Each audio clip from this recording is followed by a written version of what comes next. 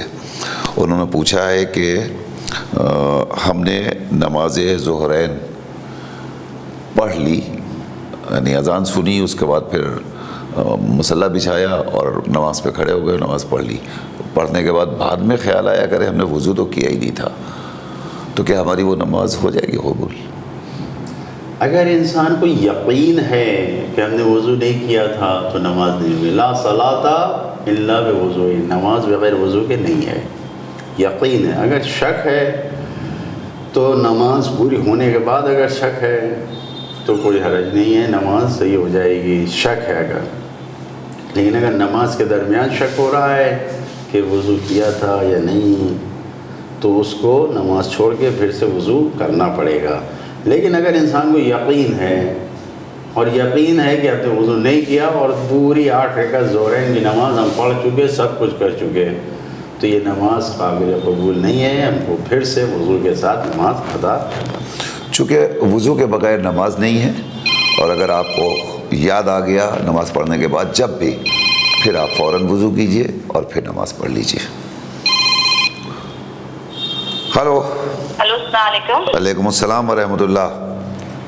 جی، میرا سوال یہ ہے جی کہ ماہ مبارک رمضان چل رہا ہے جی، اور اس میں صلہ رحمی کی بہت زیادہ تاکید عام دنوں میں بھی ہے، ماہ مبارک میں بھی بہت ہے، لیکن وہ لوگ صلہ رحمی کیسے کریں کہ اگر ہم مان لیجیے کہ ہماری خود بہت زیادہ اچھے حالات نہیں ہیں، لیکن ہمارے مطلب ریلیشن میں یتیم بچے ہیں، تو ہم ان کی ہیلپ کریں گے، لیکن آپ جانتے ہیں کہ مہنگائی بہت ہے اور سب کی پسند بھی بہت اچھی ہوتی ہے، تو ہم ان کے حساب سے فروٹفلی ان کو خوش نہیں کر سکتے، لیکن ہم اپنے حساب سے جو ہماری حیثیت ہے ہم اس حساب سے اگر ان کی ہیلپ کریں تو وہ راضی بھی نہ ہو، تو کیا ایسے صلہ رحمی کرنا چاہیے؟ کیونکہ ہمارے کچھ بھی کرنے سے راضی تو نہیں ہوں گے، کیونکہ بھائی چوائس مان لیجیے جیسے کپڑے ہیں، اگر ہم ان کو کپڑے دلا رہے ہیں ان کی پسند ہائی ہے، ہم اپنے حساب سے دلائے ہوں، راضی نہیں ہوں، تو کیا کرنا چاہیے کہ نہ کرنا بہتر ہے؟ ٹھیک ہے. آپ کہاں سے کال کر رہی ہیں؟ جی، ممرہ سے. اور میرا دوسرا ایک ریکویسٹ ہے کہ آغا زینبیہ پہ آپ کی لنک نہیں آ رہی ہے، اور 2 چینلز ہیں تو براڈ کاسٹ کے، اس کے اوپر رک کے ویڈیو چلتا ہے، تو ذرا اس کو فکس کریے. زینبیہ پہ لنک نہیں، یہ یوٹیوب پہ لنک نہیں آ رہی ہے آپ کی. اچھا، میں آپ کو یوٹیوب کا لنک بھیج دوں گا، اور کوشش کرتے ہیں کہ کیبل آپریٹر سے بھی بات کرتے ہیں انشاءاللہ. جی، اور وہ جو چینل موبائل کے اوپر ہے اس پہ آپ کو براڈ کاسٹ آتا ہے، لیکن رک کے آتا ہے، تھوڑا اس کو فکس کرائیے آپ. اچھی بات. اچھی بات. ممرہ میں پوچھ سکتا ہوں آپ کس علاقے میں ہیں؟ جی، امرت نگر. امرت نگر. ٹھیک ہے، بہتر، ہم کوشش کرتے ہیں انشاءاللہ. خدا حافظ. خدا حافظ. خدا حافظ. انہی کا ایک اور سوال تھا حضور پونا سے، کہ بچے نے روزہ رکھا اور روزہ رکھنے کے بعد اس نے غلطی سے کچھ کھا لیا، کاموں میں مصروف تھا، کھا لیا. ایک دم سے ماں نے دیکھا تو کہا رہے تم روزے سے ہو، وہ جلدی سے اس نے منہ سے نکال دیا. پھر وقت افطار جب آیا تو وہ کہیں سے بھی گھومتا پھرتا آیا اور دیکھا کہ افطار کا سامان کچھ رکھا ہوا، اس نے پھر منہ میں ڈال لیا. پھر ماں نے یاد دلایا، کہہ رہے تم بھول جاتے ہو، تو کہہ پتہ نہیں آج مجھے کیا ہو رہا ہے. تو ایسی صورت میں کیا اس کا روزہ ہو پائے گا؟ بالکل روزہ صحیح ہے، بھولے سے کیا ہے نا، جان بوجھ کے تو نہیں کیا ہے. اور اگر جان بوجھ کے کیا ہو اور واجب روزہ ہو تو گناہ ہے، کفارہ دینا پڑے گا. لیکن اگر سنتی روزہ ہے اور جان بوجھ کے بھی کیا ہے تو کوئی حرج نہیں ہے، بس روزہ نہیں رہے گا ہوگا. جی. لیکن اگر بھولے سے کیا ہے، پورا کھانا کھا لیا ہو انسان نے بیٹھ کے اور کھانا حسب عادت، اور پھر اس کے بعد ابھی آج ہی میرے گھر میں میرے ساتھ ہوا کہ ہم جب مسجد سے نماز پڑھ کے آتے تو اکثر بچی پانی لے کر آتی ہے، بڑے اطمینان سے پانی کا گلاس لے کے میرے سامنے کھڑی ہے. میں نے پوچھا یہ کیا ہوا؟ تو کہتی ارے وہ فوراً، چھوٹی بچی ہے ابھی 7 سال کی، فوراً واپس لے کے گئی. تو انسان بھول جاتا ہے، جبکہ وہ خود روزے سے تھی بچی، ایسا نہیں کہ روزے، لیکن خود جی. تو بھولے سے اگر عادتاً آدمی، ظاہر ہے کہ کھانا سامنے ہے اور ظاہر ہے کہ آپ ماہ مبارک رمضان میں تو اچھی ڈشز بنتی ہیں تو آدمی ویسے ہی پریشان ہو جاتا ہے. تو اگر بیٹے نے غلطی سے کھایا ہے 1 بار 2 بار 3 بار اور بالکل بھول کے سیونی کام کیا ہے تو واجب روزہ بھی اگر ہے تو اس پہ بھی کوئی اثر نہیں پڑے گا، لیکن جان بوجھ کے اگر کیا ہے تو اثر پڑے گا. ہلو ہیلو، السلام علیکم. وعلیکم السلام. ارے مجھے پوچھنا تھا، یہ جی پوچھا تھا مولانا صاحب جی. کہ میں سجدے میں جاتی ہوں تو میں سجدہ نہیں کر پاتی، تو اٹھا کے سجدہ کر سکتی ہوں، جو 1 سال تک کیا. اچھا، جھکنے میں آپ کو پرابلم ہے؟ اور 1 سال تک بیماری نہیں. میں زمین طیب بول رہی ہوں چنگور سے. ہاں ٹھیک ہے، آپ کو جھکنے میں پرابلم ہے؟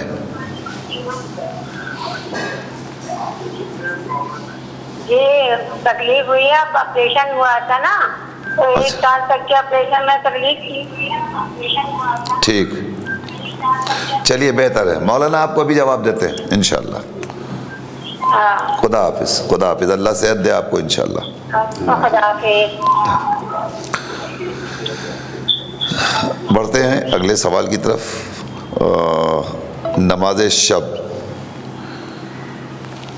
بیٹھ کر پڑھا جا سکتا ہے، ایون وقت بہت کم ہے تو آپ نماز شفع پڑھ لیجئے، نماز وتر پڑھ لیجئے بیٹھ کر کے، جلدی سے مکمل ہو جائے گی نماز.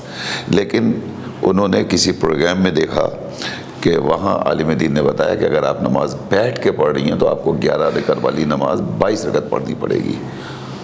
تو اس میں کیا حکم ہے شریعت ہے؟ بالکل صحیح ہے. تمام مراجع کرام کا فتویٰ اور مسئلہ یہی ہے، جو انسان کھڑے ہو کر نماز پڑھ سکتا ہے، کوئی مجبوری نہیں ہے، کوئی اس کے بیماری نہیں ہے، کچھ بھی نہیں ہے، اور وہ بیٹھ کے نماز پڑھنے چاہتا ہے تو 2 رکعت کو نماز کو 4 رکعت ہی بنا کے پڑھنا پڑے گا اسے. اور یہ صرف سنت اور مستحب نمازوں میں، واجب نماز کے لیے تو ہرگز ایسا نہیں کر سکتا، واجب نماز میں نہیں کر سکتا ایسا. لیکن سنت و مستحب نمازوں میں، مثلا نماز شب 11 رکعت ہے لیکن اسے بیٹھ کے پڑھنا ہے تو 22 رکعت پڑھنا پڑے گی. یہ بالکل کھلا ہوا ہے فتویٰ ہے، اس میں کوئی شک و شبہ نہیں. کسی نافلہ نماز میں بھی، کسی بھی مغرب کی نماز 4 رکعت نافلہ ہے، انسان بیٹھ کے پڑھنا چاہتا ہے تو 8 رکعت پڑھے، بیٹھ کے اگر پڑھنا چاہتا ہے تو واجب نماز کے لیے یہ حکم نہیں ہے، لیکن مستحبی نمازوں کے لیے یہ حکم ہے. چونکہ آپ کنسیشن لے رہے ہیں تو اللہ تعالیٰ کنسیشن کے بدلے میں عبادت کے وقت کو بڑھا رہا ہے، رکعتوں کو بڑھا رہا ہے. آپ کھڑے ہو کے نہیں پڑھ سکتی ہیں، تکلیف ہے، پرابلم ہے، بیٹھ جائیے، بیٹھ کے پڑھیے. مگر جب کنسیشن لیا ہے، کچھ لیا ہے تو کچھ دینا بھی پڑے گا. تو اب بیٹھ کے پڑھ رہی ہیں تو آپ 11 کی جگہ 22 رکعت پڑھیں گی. اگلا سوال حضور، درود میں دیکھیے یہ ہمارے فیروز بھائی کا سوال ہے اور یہ بڑا امپورٹنٹ سوال ہے. انہوں نے لکھا ہے کہ جب ہم سجدے میں درود پڑھتے ہیں تو اللہم صلی علی محمد و آل محمد کے بعد فوراً وعجل فرجہم کہتے ہیں. ہم سے کسی نے کہا تھا کہ سجدے میں رکوع میں ارکان نماز میں کسی بھی رکن کو نہ بڑھایا جا سکتا نہ گھٹایا جا سکتا, تو کیا اس طرح سے سجدہ صحیح ہوگا؟ بالکل صحیح ہے. کسی بھی مسئلے کو آپ نے بہتر سمجھا اور پوچھ رہے ہیں آپ, تو مرجع کے فتوے کے مطابق ہمیں عمل کرنا چاہیے. اور اس سلسلے میں جب فقہا کے فتوے کو ہم دیکھیں گے تو سب نے اجازت دیا ہے. مثال کے طور پر آقا مکارم شیرازی حفظہ اللہ نے قید لگائی ہے کہ کبھی کبھی چھوڑ دینا چاہیے, ایسا نہ ہو کہ سننے والے کو خیال ہو کہ یہ نماز کا جز ہے. آیت اللہ بہجت رضوان اللہ علیہ نے فتویٰ دیا تھا کہ اس کو نماز کا جز بنا کر نہیں پڑھنا چاہیے, نماز کا حصہ نہیں ہے لیکن پڑھ سکتے ہیں. آیت اللہ سستانی, آیت اللہ خامنئی, دوسرے مراجع نے کہا ہے کہ کوئی حرج نہیں ہے پڑھنے میں. عجل فرجہم کے ساتھ صلوات کو نماز میں پڑھا جا سکتا ہے, نماز میں کوئی اثر نہیں ہوتا. بالکل صحیح ہے نماز. جی, تو نماز تو فیروز بھائی صحیح ہو جائے گی, لیکن پڑھنے کے لیے بہرحال دیگر مراجع کرام نے یہ کہا ہے کہ کبھی کبھی چھوڑ دینا چاہیے, یعنی ایسا نہ محسوس ہو کہ یہ اس کا جز ہے, اس کا حصہ ہے. اگر آپ نے اس کا حصہ اور اس کا جز بنا لیا تو غلط ہو جائے گا, ورنہ آپ ظاہر ہے کہ برکت کے لیے اور دعا کے طور پر اسے پڑھ رہے ہیں تو اس میں کوئی مذائقہ نہیں ہے. شبیہ فاطمہ سلمہ کا فون الہ آباد سے, انہوں نے آج پہلے دن پروگرام دیکھا اور پہلا سوال کیا. ماہ مبارک رمضان میں جب چاند نمودار ہوتا ہے تو پہلی ہی تاریخ سے بہت سے لوگ اپنے موبائل کے اوپر اسٹیٹس لگاتے ہیں اور اس اسٹیٹس میں ایسی ایسی چیزیں ڈالتے ہیں کہ جس سے یہ ثابت کرتے ہیں کہ یہ پورا مہینہ غم کا مہینہ ہے. تو کیا ہم اسے پورے مہینے کے طور پہ غم کا مہینہ مانیں یا اسٹیٹس لگانے والوں کے نظریات کو تبدیل کر دینا چاہیے؟ ظاہر ہے کہ ائمہ معصومین علیہ السلام کی تربیت و تعلیم کے مطابق ہر مذہب حقہ اور مذہب جعفریہ کے ماننے والوں کو عمل کرنا چاہیے. تعلیمات اہل بیت علیہ السلام میں ہمیں یہ نہیں بتایا گیا ہے, ہم سے یہ نہیں کہا گیا ہے کہ پہلی ماہ رمضان سے ہی تم غم منانے لگو, لہذا ایسا نہیں کرنا چاہیے. انسان کی جو زندگی ہے, اس دنیا کی زندگی, اس میں ہمیں جو حکم دیا گیا ہے کہ جب ان کی خوشی ہے تو ہم خوش ہوں, جب ان کا غم ہے تو غم منائیں. نہیں یہ کہ ہر روز ہم ان چیزوں کو سامنے رکھیں. جو شب ضربت سے لے کر جو 19, 20, 21 3 دن غم منایا جاتا ہے وہی ائمہ کے زمانے میں منایا جاتا تھا اور وہی آج بھی منایا جاتا ہے, وہی صحیح ہے. لہذا اس طریقے سے اپنے زندگی کو ہمیں تنگ نہیں کرنا چاہیے. دوسروں کے لیے وہ مشکلات ایجاد ہو سکتی ہیں. اگر یہ پورا مہینہ غم کا ہے تو پھر ہم 15 ماہ مبارک کو خوشی بھی نہ منائیں. امام حسن علیہ السلام کی ولادت کی تاریخ ہے, ہم اس میں خوشی بھی نہ منائیں اگر یہ پورا مہینہ غم کا ہے. ایسا نہیں ہے. اور اس طریقے کی ایک سازش چل رہی ہے اہل بیت اطہار کے جانے والے شیعان حیدر کرار کو بدنام کرنے کی کہ یہ کوئی خوشی نہیں مناتے, کچھ نہیں مناتے, یہ صرف غم ہی غم مناتے ہیں. یہاں تک کہ عید کے دن بھی مجلس و ماتم کرتے ہیں, اور ایسا کیا جا رہا ہے. بعض جگہوں پر خود شیعہ عید کے دن ماتم کرتے ہیں, عید الفطر کے دن. یہ غلط ہے. اس سے شیعت کی بدنامی ہو رہی ہے, کیونکہ دشمنان شیعت جو ہیں وہ یہ کہتے ہیں کہ یہ مسلمان ہی نہیں ہیں, کیونکہ مسلمانوں کی عید ہے عید فطر اور یہ عید نہیں مناتے. تو اس طریقے کی باتیں پیش آ رہی ہیں. ان چیزوں سے ہمیں پرہیز کرنا چاہیے. ہاں 19, 20, 21, 18 کو دن سے ہی انسان غم منانے لگے. شب ضربت ہے, شب شہادت ہے, تو یہ 3-4 دن جو ہوتا ہے اس میں غم منائے, خوب غم منائے, خوب میسج دے, خوب تبلیغ کرے, اور انشاءاللہ کہ خود مولا کائنات کے ساتھ اس کا اجر و ثواب شامل ہو. جزاک اللہ. تو مولانا نے عرض کیا کہ پورے مہینے اگر آپ اس کو غم کا مہینہ ڈکلیئر کر دیں گے تو درمیان میں جب امام حسن علیہ السلام کی ولادت کی تاریخ آئے گی تو اس دن کیا کریں گے؟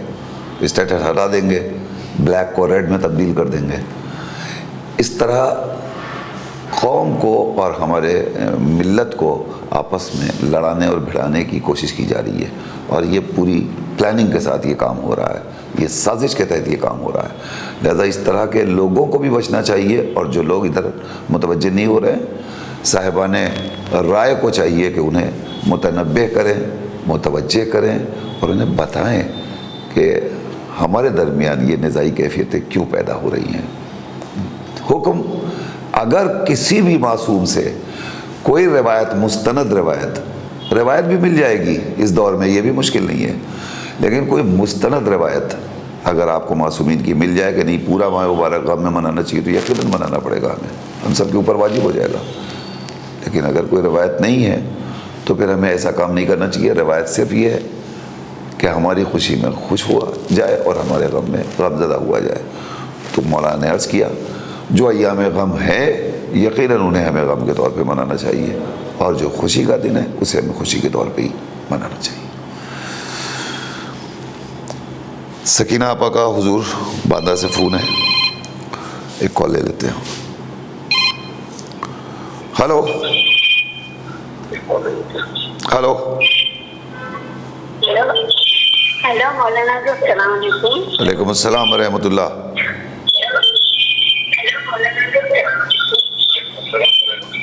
جی فرمائیے۔ ہاں میرا یہ سوال تھا ابھی کہ نماز شب جو پڑھتے ہیں تو کہاں سے کھڑے رہ کر پڑھنا چاہیے؟ میرے پیر میں تکلیف سے تو آپ کے یہاں جو ٹیلی ویژن چل رہا ہے نا، آپ پہلے آپ ٹی وی کی آواز بند کر دیجئے، پہلے ٹی وی کی آواز بند کیجئے۔ آپ کا جی آپ فرمائیے کیا ہے سوال؟ اچھا اچھا ٹھیک ہے جی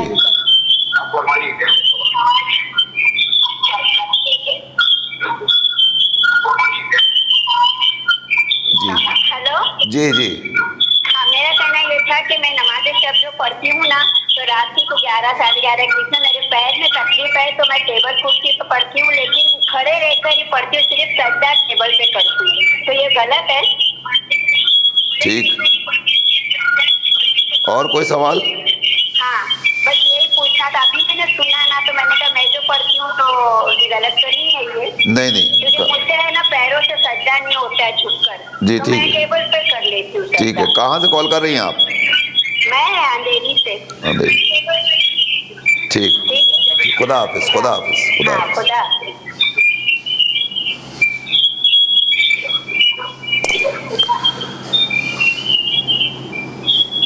ہلو ناظرین، جب آپ سوال پوچھیے تو پہلے ٹیلی ویژن کی آواز کو بند کر دیا کیجئے، اس لیے کہ آپ کی گھر میں جو ٹی وی کی آواز آ رہی ہے وہ آواز ٹیلی فون میں ٹکرا کے ہم تک آتی ہے، اور پھر ہم آپ کے سوالات آسانی قاعدے کے ساتھ سن نہیں پاتے ہیں۔ اور چلیے ہم کوشش کر لیتے ہیں اور ہم سمجھ جاتے ہیں کہ آپ کیا پوچھنا چاہ رہی ہیں، لیکن جو ناظرین ہیں وہ بھی آپ کا سوال سننا چاہتے ہیں، تو پلیز جب بھی آپ کال کیجئے تو یہ کوشش کیجئے کہ آواز سوال میں بھی آپ کی کلیئر رہے، تاکہ لوگ سوال بھی سنیں اس کے بعد جواب بھی سنیں۔ حضور سکینہ آپا کا سوال ہے کہ روزے کی حالت میں تھوک آتا ہے، بلغم آتا ہے، یہ نارملی اگر آتا ہے تو دائرہ واپس دہن میں جاتا ہے، لیکن اگر اسی کو اگر ہم نگل لیں تو اس سے روزہ باطل کیوں ہو جاتا ہے؟ یہ تو اندر کا ہی حصہ ہے ہمارے، کوئی باہر کی چیز نہیں ہے، ایکسٹرنل چیز نہیں ہے۔ جب نکل آیا منہ میں آ گیا تو وہ پھر باہر کا حصہ ہو گیا۔ جسم کے اندر سے جو چیز تھوک کے ساتھ بلغم اور جو کچھ بھی اگر خدا نخواستہ کچھ بھی نکل رہا ہے تو جب منہ میں آ گیا تو باہر کا حصہ ہو گیا، اس لیے اس کو تھوکنا ضروری ہے۔ لیکن نہیں، حلق میں ہی ہے، پھنسا ہوا ہے اور آپ نے کھانسا چیخا، وہ اندر واپس خود سے چلا گیا، حلق سے باہر آ گیا تو دوبارہ اندر نہیں لے جا سکتے۔ اس لیے جو چیز بھی منہ تک آ گئی تو وہ باہر آ گئی، پھر وہ اندر نہیں ہے، جسم کا حصہ نہیں ہے، چاہے وہ ہم نے تھوک کر باہر نہ نکالو، لیکن ہمارے حلق میں جو چیز نکل کے آ گئی وہ باہر آ گئی، اس لیے اس کو نہیں اندر لے جا سکتے، نگلائیں گے۔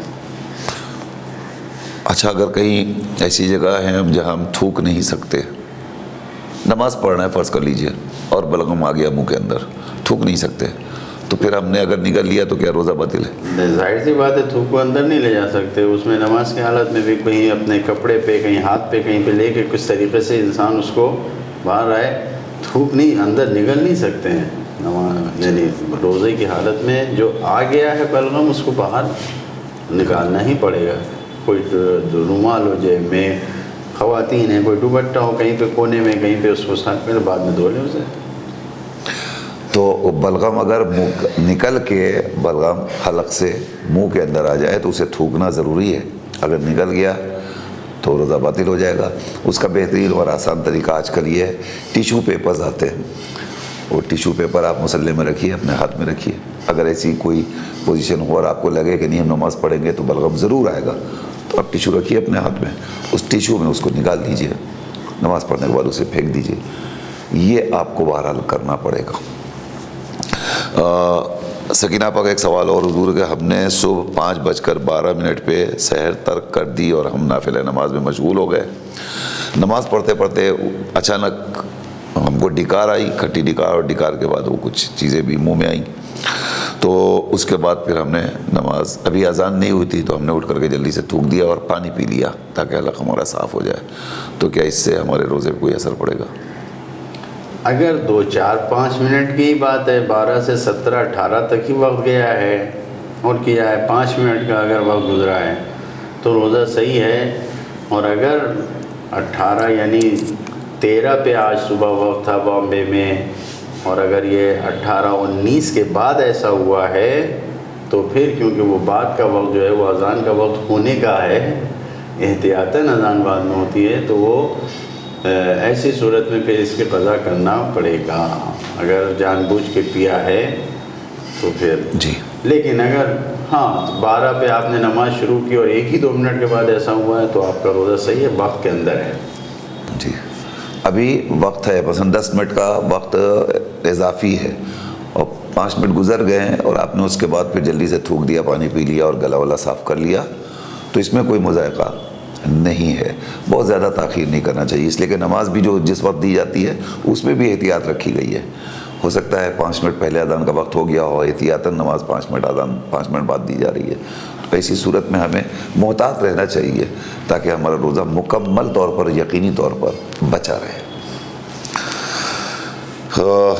اگلا سوال، صلہ رحمی کا بہت حکم ہے ہماری شریعت کے اندر، ممرہ سے ایک سوال ہے، کبھی کبھی ہم بھی چاہتے ہیں کہ اپنے خاندان کے، اپنے گھر کے اعزاء و اقارب جو ضرورت مند ہیں، محتاج ہیں، پریشان حال ہیں، ہم ان کی پریشانیاں دور کریں، اور یہ جذبہ ہمارے اندر صلہ رحمی کا جو ابھرتا ہے، حالانکہ ہمارے خود حالات بہت اچھے نہیں ہیں، مگر حکم شریعت کی بنیاد پر ہم چاہتے ہیں کچھ کریں، البتہ جن کے لیے ہم کرنا چاہتے ہیں ان کے لیے جو ہم کر رہے ہیں وہ انہیں پسند نہیں ہے، اور جو انہیں پسند ہے وہ ہم کر نہیں سکتے، تو کیا ہم صلہ رحم کرنا چھوڑ دیں؟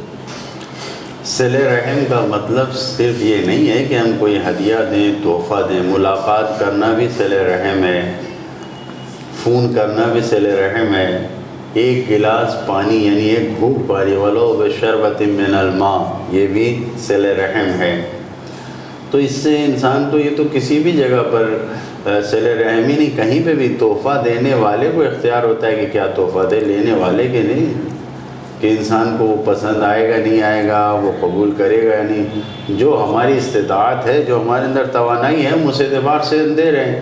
اب یہ اور بات ہے کہ ہم گھر کے حالات سے باخبر ہیں، ہمیں یہ سوچنا چاہیے کہ ہم ایسی چیز دیں کہ جو ان کے کام میں آ سکے، جو ان کے یہاں استعمال ہو سکیں، ایسا نہیں ہو کہ وہ بیکار ہو، ان کے یہاں کوئی کام میں نہ آئے، تو ایسی چیز دینے سے بھی پرہیز کرنا چاہیے، ورنہ تحفہ دینے میں کوئی یہ شرط نہیں ہے کہ ہم دیکھ کے دیں کہ کیا چیز انہیں پسند ہے، کیا چیز انہیں پسند نہیں ہے، ہمارے اندر جتنی طاقت توانائی ہے اس حساب سے ہم دے سکتے ہیں۔ تو صلہ رحم کرنے کا بہرحال بہت ثواب ہے، ملاقات کرنا، فون کر لینا، حال احوال پوچھ لینا، پانی سے ہی پذیرائی کر لینا، یہ سب صلہ رحم کا ایک چھوٹا سا حصہ جو بیان کیا گیا، اگر یہ بھی انسان انجام دے تو زندگی میں برکتیں بہت آتی ہیں، انسان کی عمر بڑھتی ہے، انسان کا رزق بڑھتا ہے، انسان کے رشتے مضبوط ہوتے ہیں اس صلہ رحم کے ذریعے سے۔ تو تو صلہ رحمی تو یقیناً بہت اچھی چیز ہے، اور آپ کو خود بھی اس بات کا احساس ہے کہ اس کا حکم ہے، بڑی سختی کے ساتھ کرنا چاہیے۔ لیکن صلہ رحمی کا مطلب یہ نہیں ہے کہ جب عید آئے تو ہم ان کو کپڑے دلائیں۔ کپڑے آپ دلانے جائیے گا تو 500 روپے اور 1000 روپے کا کپڑا دینا پڑے گا، لیکن آپ انتظار کیجئے، عید کے دن اگر بچہ آتا ہے یا آپ اس کے گھر جاتی ہیں اور جا کر کے آپ نے 100 روپے اس کو عیدی کے نام پہ دے دیا تو وہ بہت خوش ہو جائے گا۔ تو یہ بھی آپ کی رحم دلی اور صلہ رحمی کے زمرے میں شمار کیا جائے گا۔ آپ جائیے عید کے دن، جا کے اپنے بزرگوں کی خیریت لیجئے، ان کو سلام کیجئے، بچے آئیں تو بچوں کو عیدی دے دیجئے۔ یہ ساری چیزیں صلہ رحمی میں شمار ہوتی ہیں۔ اس کے علاوہ مولانا نے عرض کیا کہ آپ اپنے پورے کنبے اور خانوادے اور محلے اور پڑوس کے افراد سے آپ فون کیجئے، خیریت پوچھئے، ملیے جلیے، یہ ساری چیزیں صلہ رحمی میں آتی ہیں، اور اس کا ثواب یقیناً آپ کو ملے گا۔ انسان کی اپنی جو صلاحیت ہے، جو سکت ہے، اس کے اعتبار سے جو کچھ کر سکتا ہے وہ کرتا رہے۔ وقت ہمارا مکمل ہو چلا حضور، 2 سوالات اور رہ گئے ہیں۔ چیمبور سے ایک سوال ہے کہ سجدے کی حالت میں ہم جھک نہیں سکتے، ہمارا آپریشن ہوا ہے اور ہم پر بیمار ہیں، 1 سال ہو گیا ہم کو، تو ایسی صورت میں اب ہم کیا کرتے ہیں، سجدہ گاہ ہاتھ میں لے کر کے ہم سجدہ گاہ کو اوپر اٹھاتے ہیں اور سجدہ کر لیتے ہیں، اس طرح سجدہ ہو جائے گا؟ مجبور ہے اگر انسان تو مجبوری میں جتنے حد تک ممکن ہے ہمیں اس کو واجب کو ادا کرنا ہے۔ اب اگر ہم مجبوری میں، بیماری میں سر کو جھکانے کو منع کیا گیا ہے تو ظاہر سی بات ہے کہیں پر بھی ہم سجدہ روک کر، چاہے ہاتھ پہ ہی سجدہ روک کر، کسی طریقے سے بھی ہم سجدے کو انجام دے سکتے ہیں۔ بس شرط یہی ہے کہ مجبوری ہے، اگر انسان، بیماری ہے اگر انسان کو کوئی مشکل ایسی آ گئی ہے جس کی وجہ سے، تو سجدہ صحیح ہے، ورنہ عام حالات میں ایسا نہیں کر سکتے۔ تو آپ کے لیے اگر واقعی عذر ہے اور عذر شرعی ہے کہ آپ بالکل نہیں جھک سکتی، سجدے میں نہیں جا سکتی، تو یقیناً آپ سجدہ گاہ اٹھا لیجئے اور سجدہ کر لیجئے۔ البتہ ضروری نہیں کہ پورا سجدہ گاہ آپ اسٹریٹ رہیے، اگر آپ تھوڑا سا جھک سکتی ہیں تو تھوڑا سا جھکیے، جتنا جھک سکتی ہیں اصل کیفیت کے قریب ہو کر کے آپ کے ارکان ادا ہونے چاہیے، لہذا جتنا جھک سکتی ہے اتنا جھک جائیے، باقی سجدہ گاہ اوپر کر لیجئے، آپ کا سجدہ ہو جائے گا۔ آخری سوال اندھیری سے حضور، شب کے حوالے سے کہ ہم نماز شب پڑھتے ہیں تو کھڑے ہو کر کے، قیام میں تو ہم کھڑے ہوتے ہیں لیکن سجدے کی حالت میں ہم کرسی پہ بیٹھ کر کے سجدہ کرتے ہیں، تو کیا ایسے میں ہماری نماز ہو جائے گی؟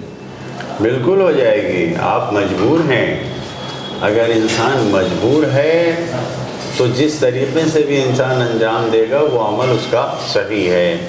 ہاں، اگر آپ خدا نخواستہ بالکل صحت مند ہیں اور پھر ایسا کر رہی ہیں تو یہ صحیح نہیں ہے۔ تو انشاءاللہ آپ مکمل صحت مند ہوں اور آپ کو خدا صحت دے کہ آپ صحیح طریقے سے اٹھ کے بیٹھ کے نماز شب کو انجام دیں۔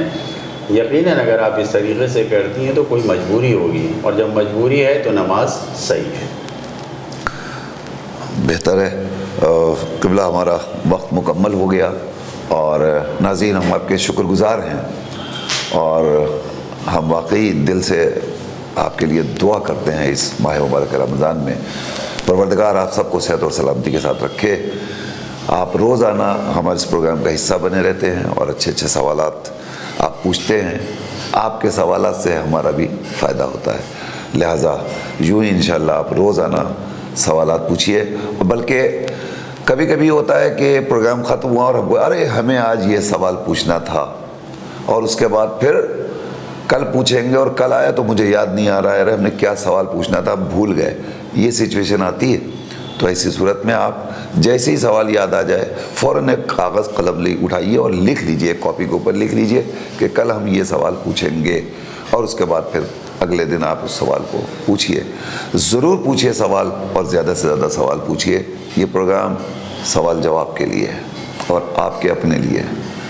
چلیے انشاءاللہ کل آپ سے پھر ملاقات کرتے ہیں، اجازت دیجیے، خدا حافظ۔